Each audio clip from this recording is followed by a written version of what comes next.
Friends, కేసీఆర్‌కి ఘోర ప్రమాదం. ఒకేసారి 25 మంది ఎమ్మెల్యేలు జంప్. ఈ విషయాలను తెలుసుకునే ముందు వీడియో అయితే మీరు కంప్లీట్‌గా చూడండి. అప్పుడే మీకు కంప్లీట్ ఇన్ఫర్మేషన్ ఏంటో అర్థమవుతుంది. అదేవిధంగా చాలామంది వీడియో చూస్తున్నారే కానీ సబ్స్క్రైబ్ చేసుకోవడం మాత్రం మర్చిపోతున్నారు. దయచేసి సబ్స్క్రైబ్ చేసుకోండి. సబ్స్క్రైబ్ చేసుకోవడం వల్ల నేను చేసే ప్రతి ఒక్క అప్డేట్ మీరు ముందుగానే పొందగలుగుతారు. అదేవిధంగా చాలామంది లైక్ చేయడం మర్చిపోతున్నారు. దయచేసి లైక్ చేయండి. లైక్ చేయడం వల్ల ఇన్ఫర్మేషన్ అనేది మనం చాలామందికి రీచ్ చేసిన వాళ్ళు అవుతాం.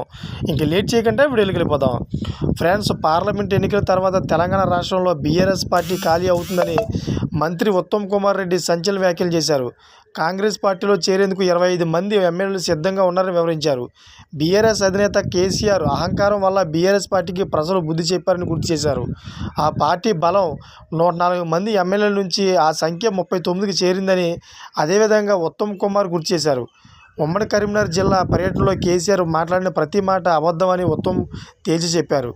కేసీఆర్ పాస్పోర్ట్లు విక్రయించి కాంట్రాక్టర్లకు బ్రోకర్లాగా తాను పనిచేయలేదని మండిపడ్డారు.